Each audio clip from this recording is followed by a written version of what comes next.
బులెటిన్లో మరో breaking news చూస్తున్నాం. ఏపీ సీఎం చంద్రబాబు విశాఖలోని మెడికవర్ ఆసుపత్రికి చేరుకున్నారు. అచ్యుతాపురం సెస్ పేలుడు ఘటనలో బాధితులను పరామర్శించారు.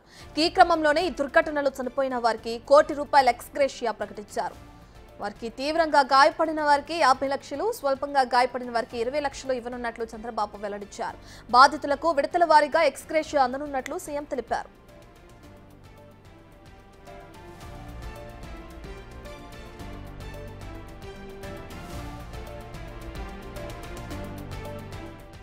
అలాగే మరికొద్దిసేపట్లో ప్రమాదం జరిగిన ఫ్యాక్టరీకి వెళ్లి సీఎం చంద్రబాబు పరిశీలించనున్నారు. ఈ ఘటనలో ఇప్పటికే 18 మంది మృతి చెందగా సదరు యాజమాన్యంపై దర్యాప్తునకు ఆదేశించారు.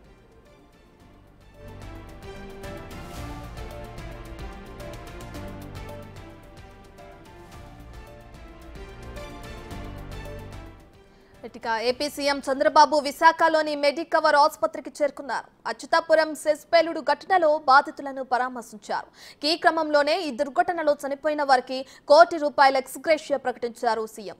తీవ్రంగా గాయపడిన వారికి 50 లక్షలు, స్వల్పంగా గాయపడిన వారికి 25 లక్షలు ఇవ్వనున్నట్లు చంద్రబాబు వెల్లడించారు.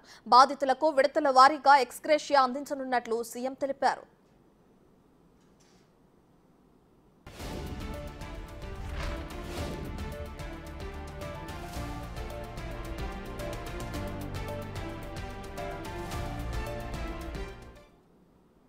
ఇదే అంశానికి సంబంధించి మరింత సమాచారాన్ని మా ప్రతినిధి రాజు లైవ్ లో అందిస్తారు. రాజు, అచ్యుతాపురంలో ఏదైతే సెస్ పేలుడు జరిగిందో ఆ బాధితులను పరామర్శించినట్టు సీఎం చంద్రబాబు ఇప్పుడు అక్కడ ఫ్యాక్టరీ దగ్గరకు వెళ్లి పరిశీలించనున్నారు. ప్రమాదానికి గల కారణాలు తెలుసుకున్నారు కదా, దానికి సంబంధించిన డీటెయిల్స్ ఏంటి? మరికొద్ది నిమిషాల్లోనే ఎసెన్షియా ఫ్యాక్టరీకి అయితే చంద్రబాబు రానున్నారు. ఇక్కడికి వచ్చిన తర్వాత ప్రస్తుతం అయితే ఇక్కడ ఏర్పాటు చేసినటువంటి ఒక సమావేశంలో అయితే చంద్రబాబు పాల్గొనే అవకాశం అయితే కనిపిస్తుంది. ముఖ్యంగా హాస్పిటల్లో మొత్తం బాధితులను పరామర్శించినటువంటి చంద్రబాబు వాళ్ళ కుటుంబ సభ్యులతో కూడా మాట్లాడినటువంటి పరిస్థితి అయితే ఉంది.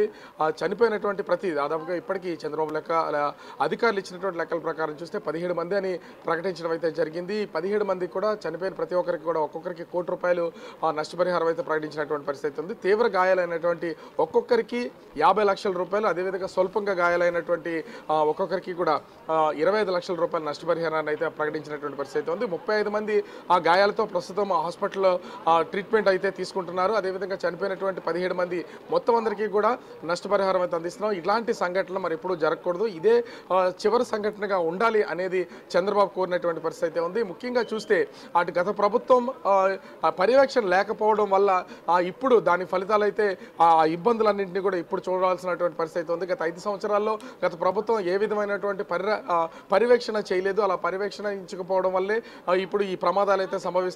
ఇప్పుడిప్పుడే అన్నింటినీ సెట్ చేసుకుంటూ గత 3 నెలల కాలంలో వస్తూ ఉన్నాము. కానీ ఇప్పుడు చూస్తే అనుకోకుండా ఈ ప్రమాదం అయితే జరిగింది. ఈ ప్రమాదం ఊహించింది కాదు, కానీ జరిగినటువంటి ప్రమాదాన్ని ఎవరు తగ్గించలేరు. కాబట్టి అటు బాధితుల తరపున కుటుంబ సభ్యులకైతే నష్టపరిహారాన్ని అందిస్తున్నామని చెప్పినటువంటి పరిస్థితి ఉంది. మరికొద్దిసేపట్లో ఈ చంద్రబాబు ఈ ప్రమాదం జరిగినటువంటి ఆ సంఘటన ప్రాంతానికైతే రానున్నారు. వచ్చిన తర్వాత అక్కడ ఆ ప్రాంతాన్ని మొత్తాన్ని కూడా పరిశీలించే అవకాశం అయితే ఉంది. ప్రమాదం జరిగినటువంటి ప్లేస్తో పాటుగా అక్కడ ఆ పేలుడు కారణాలను కూడా అడిగి తెలుసుకునే అవకాశం అయితే ఉంది. ఇప్పటికే పవర్ పాయింట్ ప్రజెంటేషన్ రూపంలో చంద్రబాబుకి అధికారులు అయితే మొత్తం అంతా కూడా సిద్ధం చేసినటువంటి పరిస్థితి అయితే ఉంది. ముఖ్యంగా చూస్తే దీనికి సంబంధించి చంద్రబాబు అన్ని వివరాలను అధికారులను అడిగి తెలుసుకునే అవకాశం అయితే కనిపిస్తుంది. Ratna. Right, thank you Raju.